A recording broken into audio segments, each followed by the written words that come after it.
Kisan credit card ಯೋಜನೆ ರೈತರಿಗೆ ಬೀಜ, ರಸಗೊಬ್ಬರ ಮತ್ತು ಇತರ ಕೃಷಿ ಅಗತ್ಯಗಳಿಗಾಗಿ ಕಡಿಮೆ ಅವಧಿಯ ಸಾಲವನ್ನು ಪಡೆಯಲು ಸಹಾಯ ಮಾಡುತ್ತದೆ.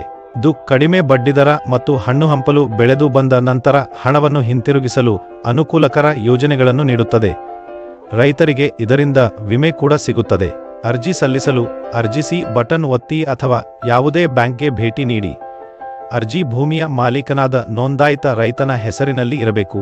ನೀವು ಈ ದಾಖಲೆಗಳನ್ನು ಅಗತ್ಯವಿದೆ: ಭರ್ತಿ ಮಾಡಿದ ಮತ್ತು ಸಹಿ ಮಾಡಿದ ಅರ್ಜಿ ಫಾರ್ಮ್, ಪಾಸ್ಪೋರ್ಟ್ ಗಾತ್ರದ ಚಿತ್ರಗಳು, ಗುರುತಿನ ವಿಳಾಸದ ಪುರಾವೆಗಳು, ಉದಾಹರಣೆಗೆ ನಿಮ್ಮ ಆಧಾರ್ ಅಥವಾ ಮತದಾರರ ಗುರುತಿನ ಚೀಟಿ ಮತ್ತು ಖಾಸ್ರಾ ಎಂಬ ಭೂಮಿಯ ದಾಖಲೆಗಳು. ನಿಮ್ಮ ಜನ್ಮ ಪ್ರಮಾಣಪತ್ರವು ಅಗತ್ಯವಾಗಬಹುದು. ಅಪ್ಲಿಕೇಶನ್ನಲ್ಲಿ ಅಗತ್ಯ ದಾಖಲೆಗಳು ಟ್ಯಾಬ್ನಲ್ಲಿ ಈ ದಾಖಲೆಗಳನ್ನು ಕಾಣಬಹುದು. ಬ್ಯಾಂಕ್ಗಳು ಇತರ ದಾಖಲೆಗಳನ್ನು ಕೇಳಬಹುದು, ಆದ್ದರಿಂದ ಅವರೊಂದಿಗೆ ಪರಿಶೀಲಿಸುವುದು ಸಹಾಯಕವಾಗಿದೆ. ನಾವು ಈ ಪ್ರಕ್ರಿಯೆಯನ್ನು ಸುಲಭವಾಗಿ ನಿಭಾಯಿಸಲು ಸಹಾಯವಾಗುತ್ತದೆ ಎಂದು ಆಶಿಸುತ್ತೇವೆ. ನಿಮ್ಮ ಸಮಯಕ್ಕೆ ಧನ್ಯವಾದಗಳು.